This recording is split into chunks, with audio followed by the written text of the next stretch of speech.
Muy, pero muy buenas tardes, estimados amantes de la libertad. Estamos aquí un día más en Libertópolis Viernes. Muchas gracias, como siempre, por estarnos sintonizando. Yo soy Juan Pablo Álvarez, muy contento que me pueda estar sintonizando hoy, 15 de mayo. Venimos con una serie de lujo de invitados estos últimos días, volviéndonos virales a través de las famosas redes sociales, lo cual se aprecia mucho, siempre tratando con respeto a todas las personas que pueden llegar aquí a cabina con nosotros, y pues con invitados de lujo. Hoy no es la excepción, como usted ya podrá haber visto en el título, quién me acompaña en cabina, y hoy me acompaña en cabina el ex candidato a la presidencia, Edmond Mulet. ¿Qué tal, Edmond? ¿Cómo está? Muchas gracias, Juan Pablo. Buenas tardes. También buenas tardes. Un saludo a todas las personas que nos ven y nos escuchan esta tarde. Y aquí dispuesto a conversar con usted. A ver, ¿de qué vamos a hablar? Lo deliciosamente complicado que es la política. Uy, uy, uy. Yo creí que íbamos a hablar de cosas positivas.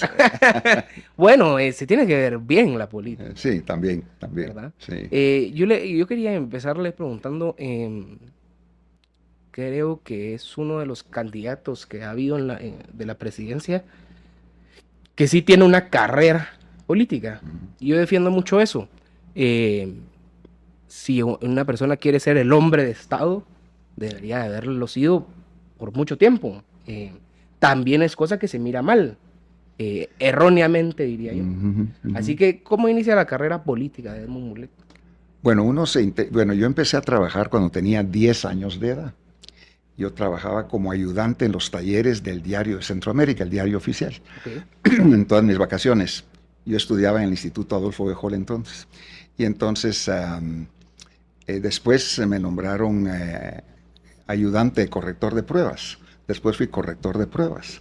Después fui reportero, después fui redactor, después jefe de redacción y fui director en varios medios de comunicación en Guatemala durante muchos años, medios escritos. Todavía no había televisión ni radio en aquella época como la que hay ahora, ni mucho menos redes sociales. Entonces, cuando uno está en temas periodísticos, uno está en contacto con la realidad nacional. Claro. También uno se interesa por el desarrollo, los problemas sociales, etc. Como lo que estamos haciendo ahorita. Exactamente. Entonces, el periodismo es una ventana, es una puerta, pues, para el mundo político. Entonces, ahí fue donde yo ya me involucré, pues, en política, y empezamos con el licenciado Alejandro Maldonado Aguirre en la rama profesional del MLN. Y ahí estaban varias personas, incluyendo Álvaro Arzú, Rodolfo Dougherty, Renan Quiñones y muchas buenas personas. Y ahí Mario Sandoval Alarcón, que era el secretario general y dueño del MLN, pues no le gustaba esa participación y entonces nos echó del MLN. Entonces fundamos un partido que se denominaba Partido Nacional Renovador, PNR. Esto le estoy hablando de 1976, 1977. Y ahí fundamos el PNR y participamos en una elección, las elecciones de 1980. Yo vivía en San José Pinula, entonces fui candidato a diputado por los municipios de Guatemala y gané mi elección. Y fui el 22 de... ¿Con cuántos años entra usted al Congreso? Bueno, yo tenía en esa época, tenía 20 y tantos años, ¿sí? Era joven. O sea, sí, todavía somos jóvenes. No, yo digo, era joven para entrar al Congreso. Y entonces, y fui antes se llamaba Registro Electoral, no era Tribunal Supremo Electoral, sino Registro Electoral, y el 22 de marzo de 1982 me dieron mi credencial de diputado electo. Pero al día siguiente fue el golpe de Estado de Ríos Montt y anularon y cancelaron la elección. Entonces me quedé con los colochos hechos. Después ya vino Ríos Montt, la caída de Ríos Montt, Mejía Víctores, la convocatoria de Asamblea Nacional Constituyente, y participo como candidato a la Asamblea Nacional Constituyente, siempre por los municipios de Guatemala, y perdí por 300 votos. Entonces yo no fui constituyente.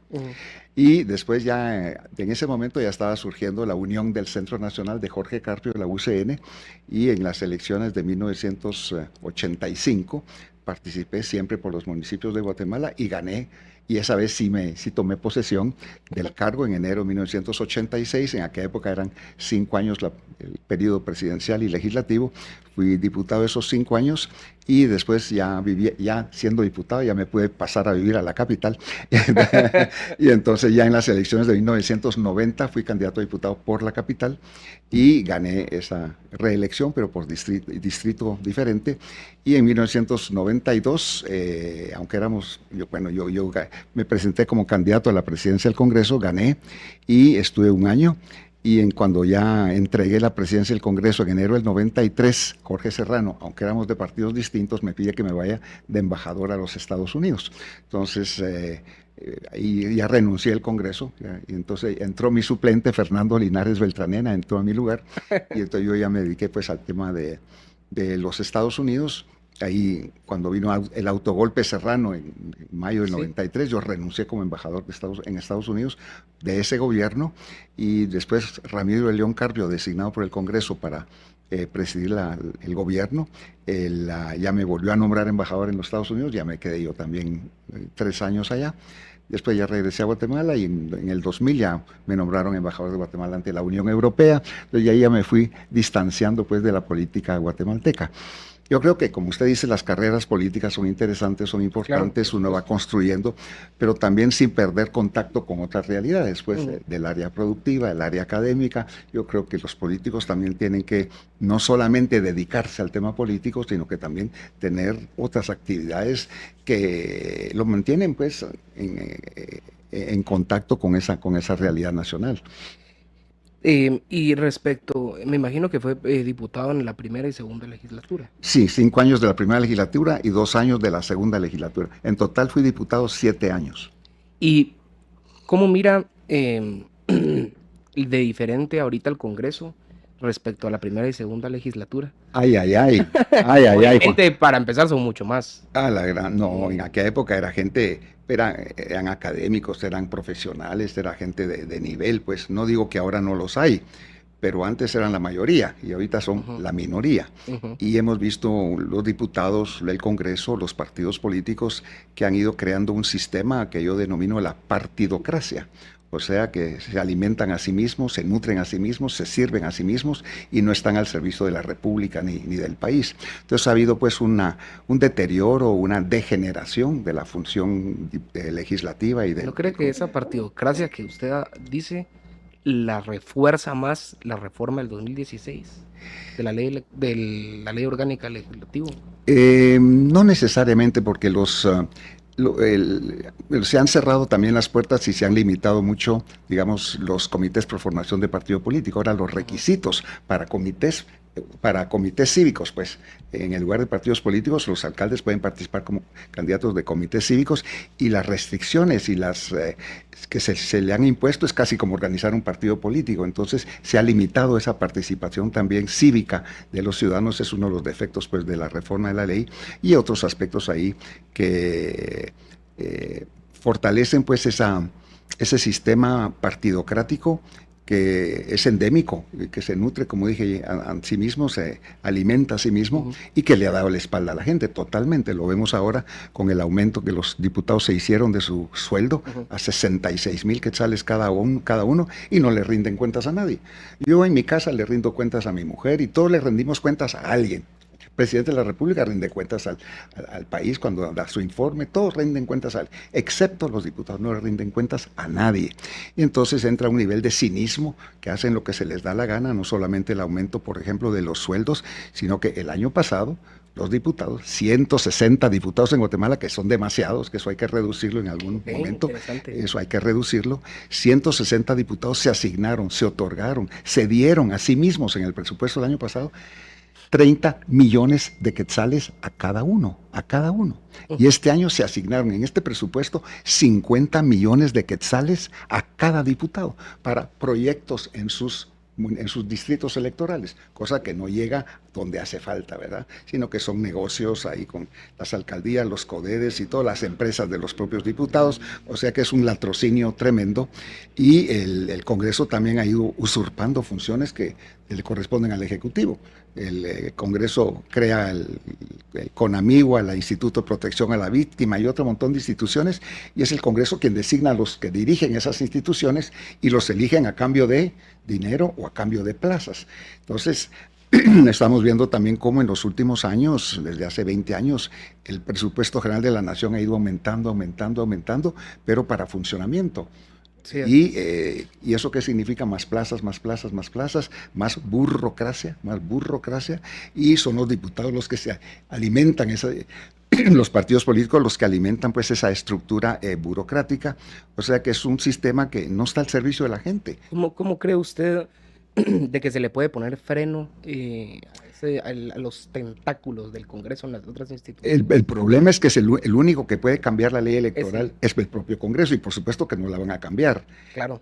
Porque, por ejemplo, las listas cerradas. En Guatemala tenemos que abrir, como en todas partes del mundo, abrir las listas para que uno pueda votar por una persona, por un nombre. En cambio, al Congreso llega un montón de gente y uno dice, ¿y ese señor o esa señora? No me acordaba. ¿Cómo llegaron ahí? ¿De qué? ¿De a cuenta de qué? Pero se cuelan en esas listas ahí secretas, y la gente, los partidos presentan una lista de candidatos, hay que ir a votar por la lista entera. Entonces ahí no hay relación entre el elector y el elegido. Llega al Congreso un montón de gente que no tiene legitimidad ni representatividad.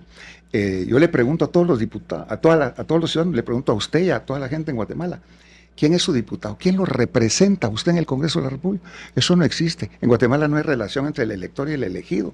Y entonces se permiten hacer cualquier cosa porque no rinden cuentas. Lo hemos visto pues en estas últimas actitudes del Congreso.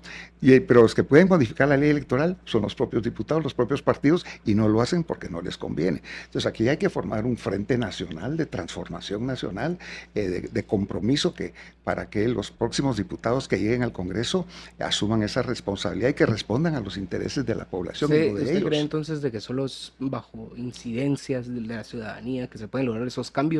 Esa es la única forma. Pero digamos, usted fuera de cámaras también decía que están metidos en el RENAP. Yo agrego que también están metidos en la Junta Monetaria. Sí. De hecho, están metidos en el IX. Así es. También eso es interesante, porque yo vi que el año pasado, no sé si seguirá este año, el diputado representante de la Junta Monetaria, el suplente, porque entran dos, era el representante del IX también. El Congreso de la República elige un titular y suplente ante la Junta Monetaria. El suplente ante la Junta Monetaria es nombrado por la Junta Monetaria, representante de la Junta Monetaria ante la Junta Directiva del IX. Sí. O sea, tenía 3 cargos: diputado, sí. Junta Monetaria y sueldos y dietas de 3 lugares. Pero, digamos...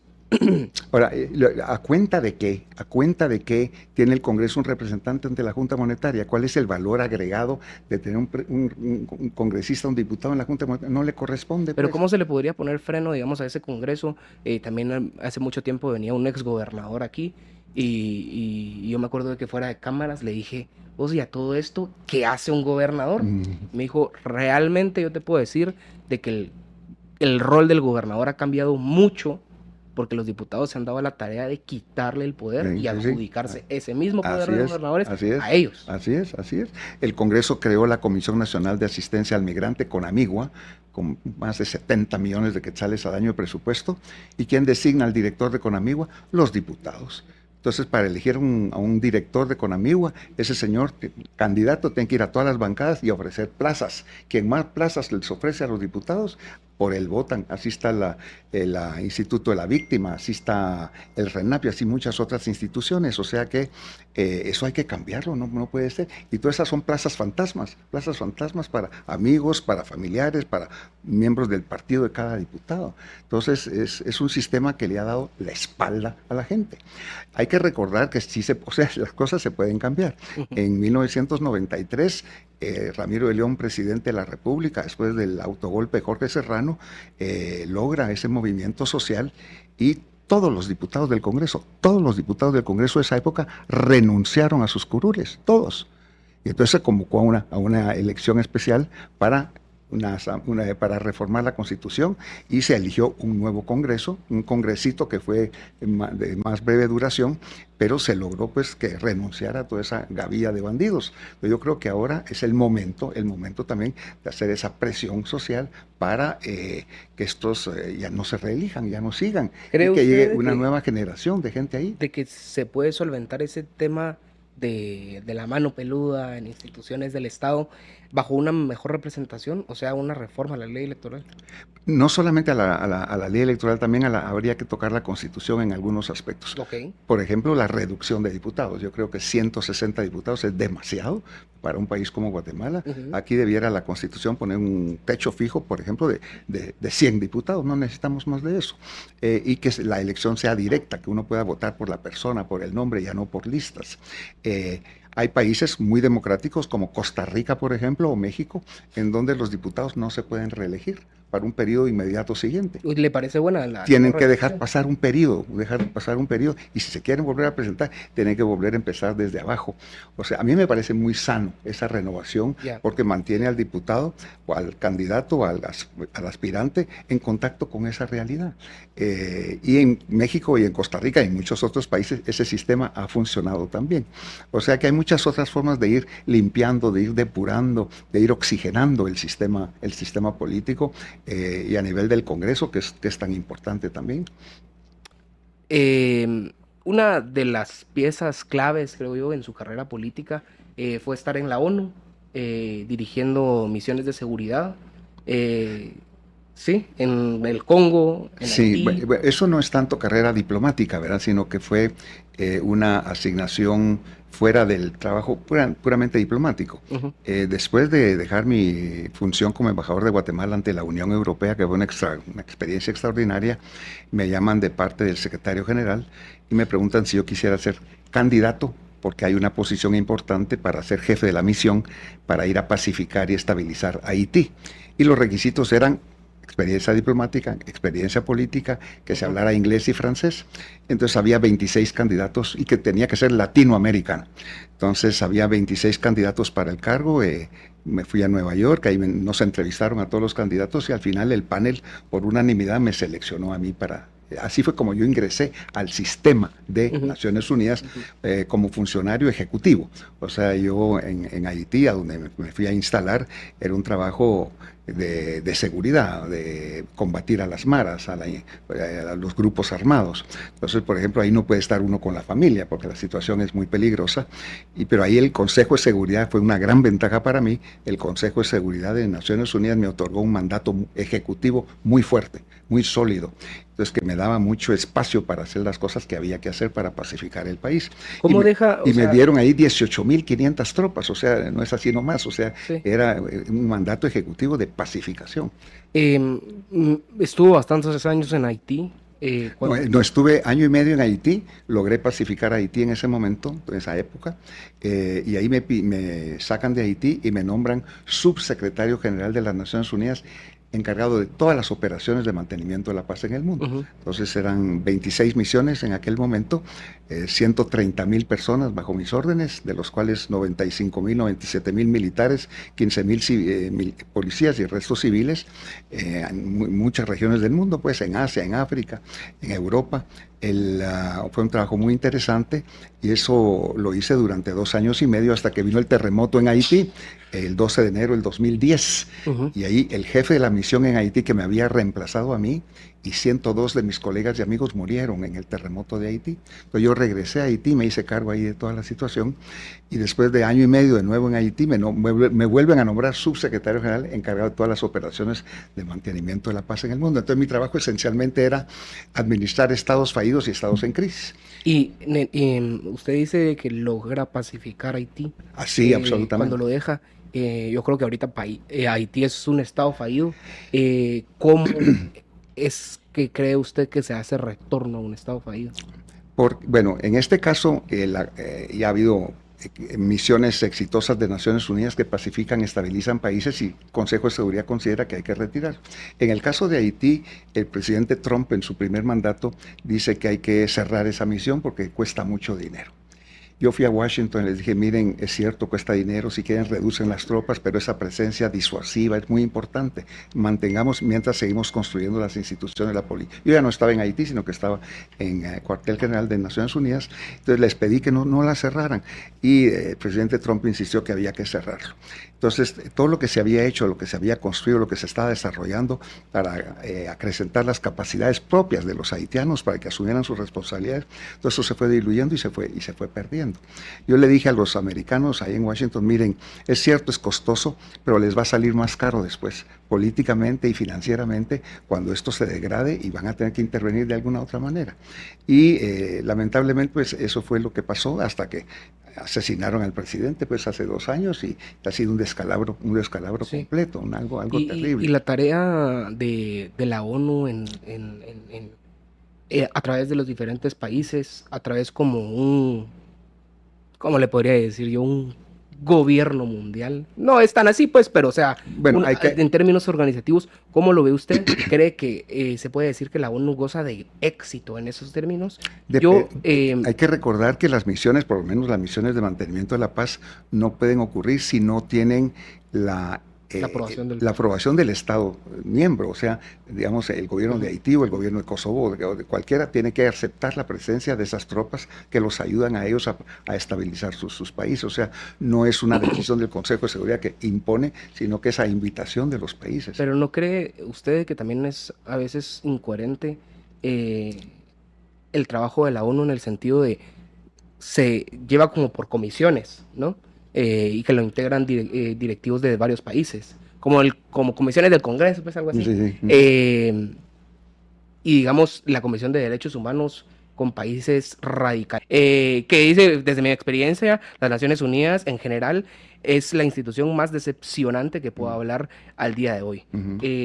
Así que, Bueno, ¿el espíritu de la ONU cree que realmente se lleva bien a cabo o hacen un buen trabajo? Después de 80 años, yo creo que las Naciones Unidas necesita una buena sacudida, una buena reestructuración, empezando con el Consejo de Seguridad. El Consejo de Seguridad se mantiene solamente entre las 5 potencias que ganaron la Segunda Guerra Mundial. Eso hace demasiado. Entonces, eso hay que actualizarlo. El Consejo de Seguridad no tiene una presencia permanente, por ejemplo, de África o de Asia. Entonces, son cosas que hay que ir reformando. Una estructura muy grande también mucha burocracia en Naciones Unidas. Claro. Entonces, son cosas que hay que ir viendo. Pero el hecho de que una ventana esté mala, descompuesta, no es que hay que botar el edificio entero, pues, o sea, se repara la ventana. Entonces, hay mucho que hacer de renovación, de actualización en Naciones Unidas, pero hay muchas cosas buenas que a mí me consta, pues, el trabajo que se hizo en temas de paz y seguridad. Yo, como comandante mundial de los cascos azules, el trabajo que se hacía era muy efectivo. Errores se cometen, también hay contingentes que cometen abusos también, pero la Asamblea General ha dispuesto que los responsables de la disciplina de las tropas que participan en Naciones Unidas es responsabilidad de los Estados miembros, no es responsabilidad de Naciones Unidas. Entonces, por ejemplo, un soldado en el Congo que viola a una muchacha, no se le puede aplicar una sanción de Naciones Unidas, sino que es su país el que le tiene que... Entonces, hay cosas así que no están bien estructuradas y que habría que ir corrigiendo. Ok, y respecto, digamos, al trabajo que ha hecho la ONU aquí en Guatemala y precisamente el caso de CICIG, que es tal vez el más sonado, ¿cómo lo mira en retrospectiva? Bueno, yo siempre fui muy crítico de CICIG porque, como decíamos anteriormente, todos le rendimos cuentas a alguien. CICIG no le rendía cuentas a nadie. O sea, pero sí, siendo una creación de la ONU. Sí, la Asamblea General crea la CICIG, una creación de Naciones Unidas, pero no es una dependencia de Naciones Unidas. Incluso los funcionarios, los empleados, los trabajadores de CICIG no forman parte del cuerpo laboral de Naciones Unidas, no tienen los beneficios, no tienen derecho a pensiones, jubilaciones, nada. Es totalmente... los sueldos tampoco venían de Naciones Unidas, sino que fue un fondo de contribuciones voluntarias de un grupo de países para administrar eso. Y la CICIG pues presentaba un informe anual a la Asamblea General, pero no había quien le contara las costillas. Y eso es un gran problema porque la CICIG a veces cometía hacía acusaciones pues falsas, pero el agua derramada después quién la recogía, quién corregía eso, no había forma de hacerlo. Entonces yo creo que la CICIG cometió pues una serie de abusos, pero por otro lado, también hay que decirlo, despertó la conciencia de los guatemaltecos sobre los niveles de corrupción que habían en este país. O sea que tiene sus luces y sus sombras. Esta medalla tiene dos caras. Desde Castresana hasta Iván Velázquez, ¿cree que siempre hubo abuso?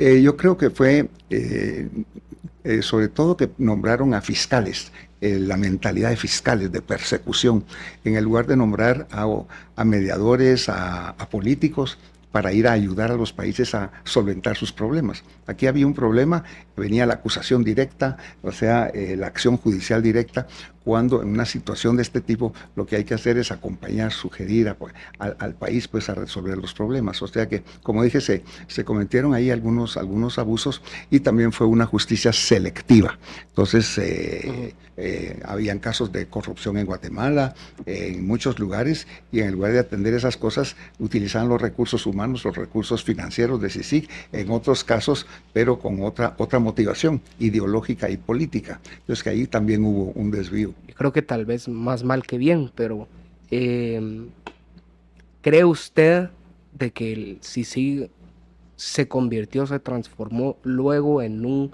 experimento para ver cómo se tomaba la organización casi que del Estado de Guatemala? ¿Y a qué me refiero específicamente para aterrizarlo en papel? A un comisionado, Iván Velázquez, yendo al Congreso de la República, Sí. ver quién aprobaba y quién no aprobaba la reforma constitucional, y si no se la aprobaban, pues se le abría ante juicio. Así es, o sea, muy casuístico y muy o sea, politizado pues en la ¿Cree que fuimos un experimento para ver cómo se toma el pero un experimento que ya no país? fue, lo vieron los otros países del mundo y dijeron, no, eso no se nos va a aplicar acá. Entonces Honduras medio abrió la puerta, la volvió a cerrar y ningún otro país del mundo ha aceptado pues ese tipo de presencia. Hay muchas formas de ayudar a los países a salir adelante. Yo creo que en el caso de Guatemala no necesitamos de tecomates para nada, pues, o sea que realmente lo podemos hacer nosotros mismos.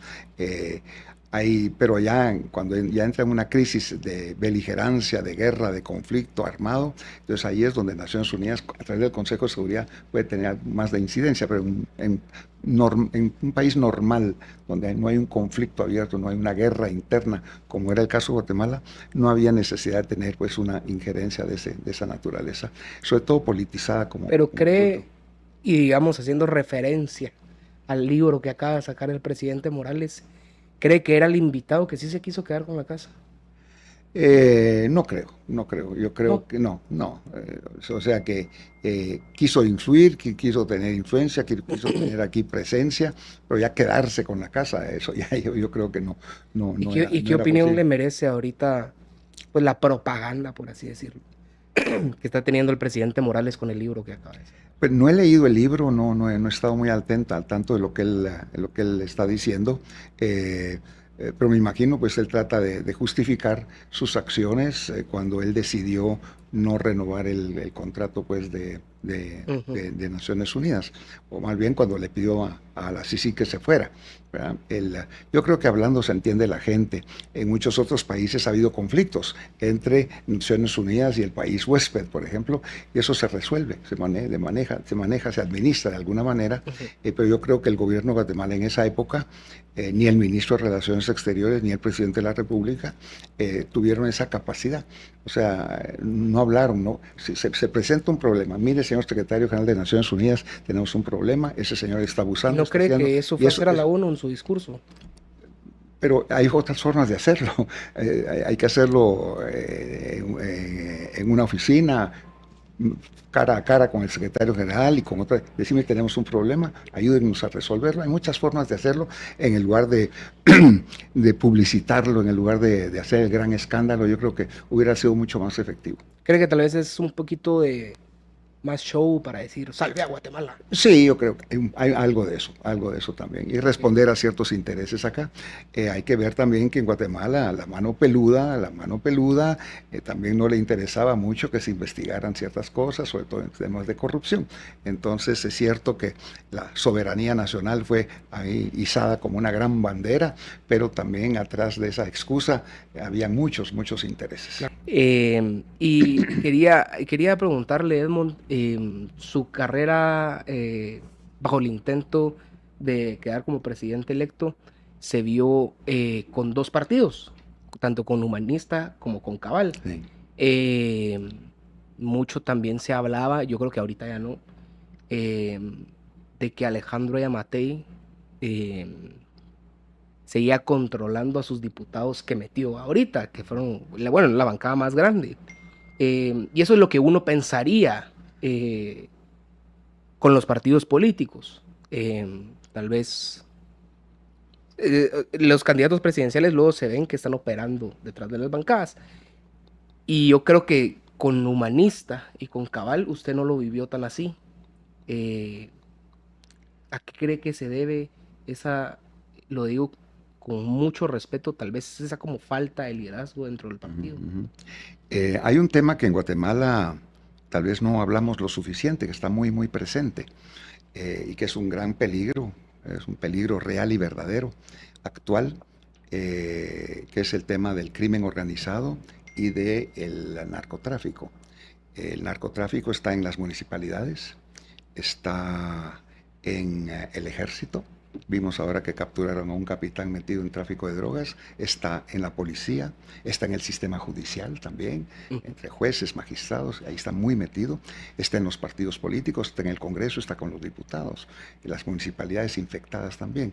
O sea que ese es un tema importante, que manejan una enorme cantidad de dinero. Entonces, enfrentarse a eso dentro de las estructuras partidarias es muy complicado, y en el primer caso, pues, de Humanista fue distinto porque ahí, de los 6 diputados que teníamos, 4 se fueron a vender de una vez con Alejandro Yamatei. Y entonces fue cuando yo renuncié de ese partido, y ese partido, pues, desapareció. Y en el caso, pues, de ese partido Cabal, desde noviembre del año pasado yo renuncié de ahí también, porque tomaron un camino totalmente distinto al que se había originalmente planificado. Y no culpo a los diputados, sino que culpo al sistema político, al sistema electoral. Gente muy correcta, gente decente, gente de bien, que llegan al Congreso de la República, llegan a ser diputados, y el sistema los absorbe, los domina completamente, y se someten a ese sistema, porque como no hay que rendir cuentas, entonces entra un nivel de cinismo ahí tremendo. Pero digamos, ¿cuál es la diferencia, diría yo, y creo que este es un buen ejemplo, entre Sandra Torres y usted? En el sentido de, ella no ganó, pero sabemos que sigue detrás del engranaje de toda la UNE. ¿Por qué usted no sigue detrás del engranaje de Humanista o de Cabal? No, definitivamente no, porque no estoy de acuerdo con muchas de las cosas que están haciendo.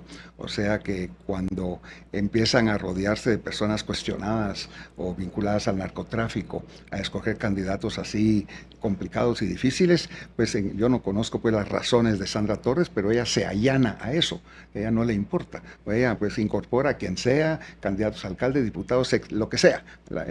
Parece camión de basura, recoge ahí en la calle lo que pueda. En cambio, pero digamos, nosotros, yo en mi caso, pues tengo que mantener ciertos niveles, principios y ciertas líneas rojas de no caer, pues, en esos aspectos. Pero digamos, yo me acuerdo que tal vez cuando usted fue candidato con Cabal, se le cuestionaba a usted candidatos, también con todo el respeto, reciclados. Sí. Yo me acuerdo también en el debate presidencial, el entonces candidato Amílcar Rivera le preguntaba, ¿por qué deja de que se ingresen estas personas a estas filas de las candidaturas? Hablamos de tal vez de un Luis Aguirre, de un Neri Rodas, que se dice que él era mano derecha de Valdizón, Bueno, Luis Aguirre nunca fue diputado, nunca fue político. Pero Nunca había como cuestionamientos Ya. sobre personas. En unas campañas electorales se cuestiona a todo el mundo sobre todo un montón de cosas. O sea que en el caso de Nery Rodas, en efecto, había trabajado con el partido líder, pero hacía mucho tiempo y estaba pues ahí trabajando con nosotros. O sea que nadie es químicamente puro, absolutamente nadie, nadie, nadie, menos yo. Pero la política hay que reconocer, hay ciertas realidades pues que hay que reconocer. El hecho es que no me quiero poner en ese plano tampoco, pero cuando Jesús invita a Judas para que sea uno de los 12 apóstoles y lo invita a la última cena, pues Jesús actuó ahí de buena fe, de buena fe. Entonces no se puede responsabilizar a Jesús de la traición de Judas. El responsable de la traición de Judas es Judas mismo, pues. Entonces Claro. aquí no hay que buscar quiénes son los responsables de las traiciones, sino a los traidores mismos. ¿Y qué opinión le merece a usted el discurso que ha mantenido, eh, Luis Aguirre, que es casi que el jefe de bloque de Cabal, eh, respecto a usted, diciendo, y precisamente hay un video que se volvió famoso, diciendo, él, vino esta persona, se refería a usted, y le dijo, guárdame mi lugar No, en el eso partido, no es cierto. No, pero yo voy a formar el mío. no. Cualquier cosa, yo regreso. Y Mm, dijo el diputado Aguirre, no, a la M. sí, Yo soy Cabal. pero no se refería a mí, Ok. se refería a Nery Rodas, que era primer vicepresidente del Congreso y desde el primer año empezó a decir que iba a organizar su propio partido político. O sea que mucha gente Sí, interpretó como que Aguirre se estaba refiriendo a Mulet, pero no, se estaba refiriendo a Nery Rodas, porque Nery Rodas estaba organizando su partido y les decía, miren, si no, ahí está el plan B, si no funciona el plan B, pues me guardan mi espacio aquí. O sea, esa discusión estuvo ahí, pero no se refería a mí, sino que se refería a Nery Rodas, que en efecto está organizando su propio partido. Y también se dice, ahí en los rumores de la política, es de que Luis Aguirre le quitó el partido a Edmund Mulet. ¿Es cierto eso? Yo creo que sí, yo creo que sí. Ahí fueron tomando actitudes, posiciones, eh, convenciendo de diversas maneras a los diputados, secretarios generales departamentales. Eso es cierto. Ujú. Y ¿cómo vio usted esa acción? O sea, en el sentido de que hacer un partido político, usted me lo puede decir, no es fácil. Se requiere mucho dinero, muchos financistas, mucho apoyo, mucha presencia. Mucho Y yo trabajo. diría, usted como la cara de Cabal en su momento, era como, digo yo, es como mi bebé, Así lo es, quiero así es, cuidar. así Entonces, ver a alguien que le quería robar el bebé y le robó el bebé, Ujú. Luis Aguirre, ¿cómo lo ve ahora usted? ¿Cómo me ve él a mí? No, usted a él, luego que le haya robado su bebé. Bueno, ya me refería a la historia de Judas, ¿verdad? De Judas Iscariote, eso es clarísimo, ¿sí? Ok. Entonces yo no puedo estar vinculado, tenemos una visión totalmente distinta y diferente de lo que es la política, de lo que es el servicio público. Entonces, y ahí hemos visto claramente que él se ha vinculado con figuras muy cuestionadas pues, del país. Ahí dice que cada oveja busca su pareja. Ok, bueno, vamos a hacer una dinámica que yo suelo hacer aquí en Libertópolis viernes, que es el ping pong, no sé si usted lo ha visto en redes sociales, Ujú, que ujú. yo le digo una palabra o una frase así breve y usted me dice lo primero que se le venga a la mente. Muy bien, ¿Le parece? de acuerdo. Veamos, va. Entonces la primera palabra sería sisig. Pasado, Ok, conflicto armado interno. perdón, Conflicto armado interno. pasado. Ok, Hay que superar eso, ya estuvo. Luis Aguirre. Futuro pasado, o sea, ya tiene un futuro que será el pasado también. Bernardo Arevalo. Buena gente, pero chambón. Congreso de la República. El epítome de la podredumbre política en Guatemala. Ok, Naciones Unidas. Buenas intenciones, necesita renovación. Ok, el mejor presidente que ha tenido Guatemala. Justo Rufino Barrios. Ok, el peor presidente que ha tenido Guatemala. Yo diría,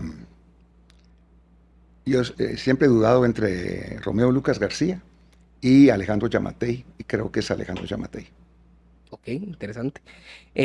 ¿Algún ejemplo que ha tenido a lo largo de su vida, usted personalmente? Ejemplo, Sí, alguien que lo sigue a usted.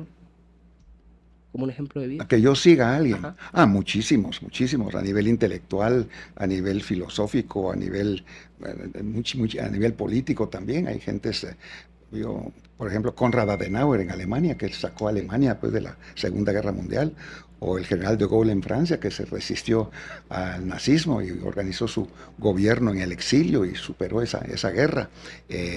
Ronald Reagan en Estados Unidos también, que vino a transformar ese país de manera muy, muy positiva. Claro. O sea que Nelson Mandela, 27 años en la cárcel, y se mantuvo firme en sus convicciones y logró sacar a Sudáfrica de esa terrible situación del apartheid y todas esas cosas. O sea, hay muchas gentes así, ilustres en la historia del mundo, que son un ejemplo. Y Nelson Mandela casi que recién salidito de la cárcel, el presidente de Sudáfrica. Así es. Interesante, así ¿no? es. Cuando en el 2023, si volvemos al pasado que usted decía, se le veía un apoyo de parte suya al entonces recién ganador Bernardo Arévalo. Y creo que el evento en el que estoy pensando se dio en Zona 1. Usted está... La Marcha por la Democracia. Así es, con Karina Herrera, con Bernardo Arévalo, usted apoyándolos. Así es. Creo, si no estoy mal, Roberto Arzúa. Estaba ahí él también, sí. Apoyando a Bernardo Arévalo.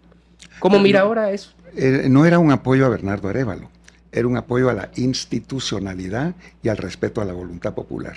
Si a cualquier otro que hubiera ganado, como lo hizo Bernardo Arévalo, las elecciones, hubiera sido cualquier otro, o Suri Ríos, o Manuel Conde, o cualquier otro candidato, que se le hubiera cuestionado y se hubiera tratado de deslegitimar ese proceso electoral, yo hubiera salido en defensa del proceso electoral, de respeto a la voluntad popular. En su mente, le pregunto, ¿no cabe la idea de un fraude electoral en Guatemala? No. Okay. Eso en Guatemala es parte de las ficciones que se han creado. A mí no me gusta ese resultado electoral, claro. No me conviene.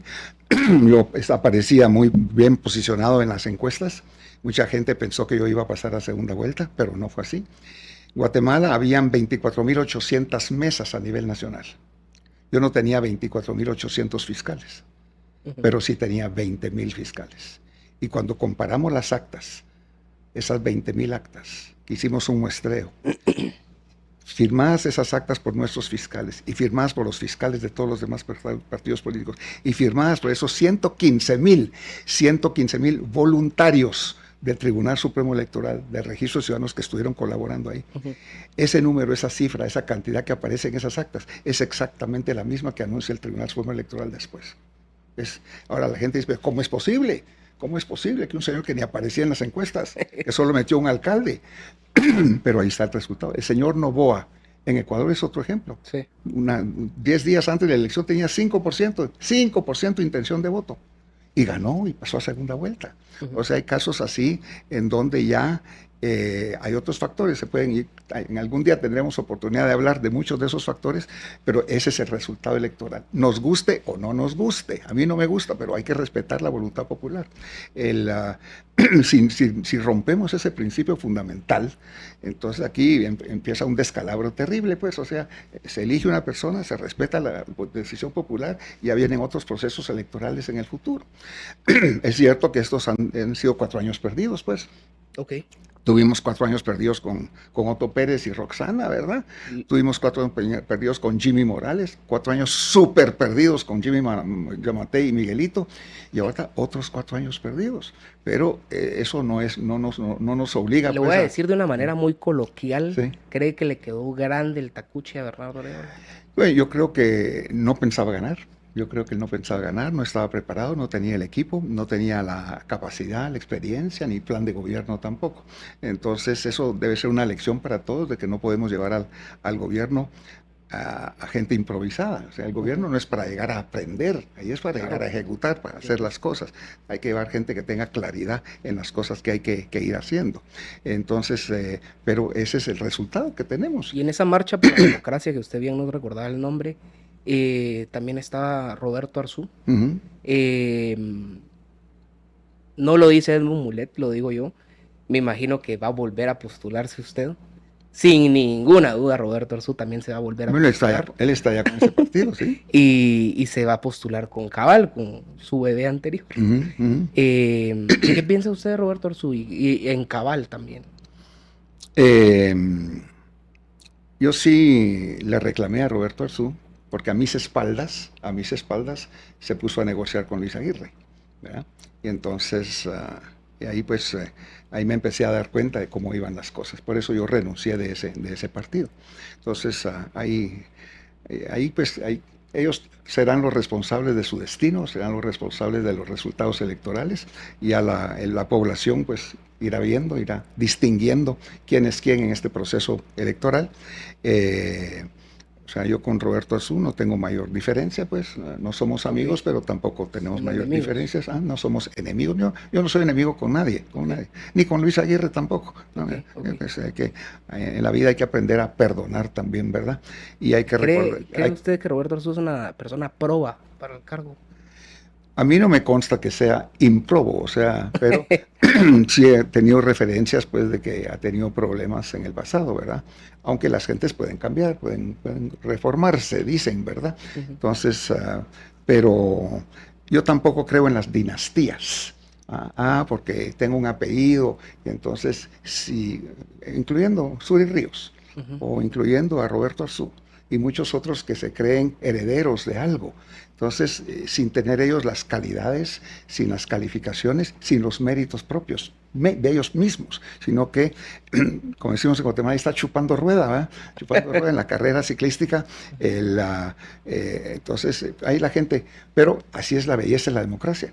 La gente va a escoger, va a votar por las personas que más les convenga a la gente. Ok, perfecto. Bueno, pues lamentablemente nos quedamos sin tiempo, pero muchas gracias. No, usted, muchas gracias, muy amable. Y le dejo ahí la cámara para que se pueda despedir de la audiencia. Pues muchas gracias. Pues usted me preguntaba si voy a participar. Claro. Pues sí, vamos a participar. Después de que renuncié de Cabal, varios partidos políticos se me acercaron para que yo fuera su candidato, pero no entienden, no comprenden, es la misma cosa. Todos esos partidos y comités pro formación de partido quieren presentar candidatos al Parlacén. Es que tenemos compromisos con nuestros financistas que necesitan inmunidad. Bueno, entonces no hubo acuerdo con ese grupo de partidos porque yo no presento candidatos al Parlacén, definitivamente. Y viene otro grupo y me dice, bueno, está bien, está bueno, pues no presentemos candidatos al Parlacén, pero ahí fíjese que hay tal diputado en tal distrito, que tal diputada, que tal. Y entonces yo le digo, me están hablando de diputados de este Congreso. Yo no voy a presentar a ningún diputado de este Congreso a su reelección. Todos son cómplices, no se lo merecen. Entonces yo no voy a presentar ni candidatos al Parlacén, ni candidatos al Congreso para la reelección de ninguno de los diputados de este Congreso.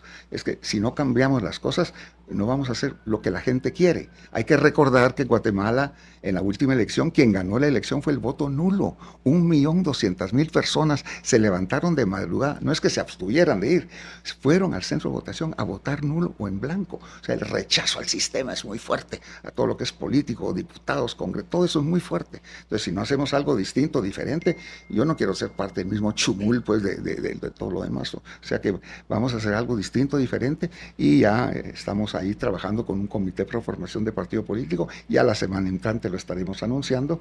Ya completamos, ya vamos más de 35.000 adherentes, ya realizamos todas las asambleas municipales, todas las asambleas departamentales. O sea, estamos ya a punto de anunciar este partido, este proyecto político, y lo vamos a hacer por Guate. Todo lo que vamos a hacer es por Guate. Perfecto. Pues interesante propuesta y mucha suerte. Gracias. en la carrera de las elecciones. Gracias. Y a ustedes, amantes de la libertad, muchas gracias como siempre por habernos sintonizado. Yo soy Juan Pablo Álvarez y nos vemos en otra emisión de Libertópolis Viernes.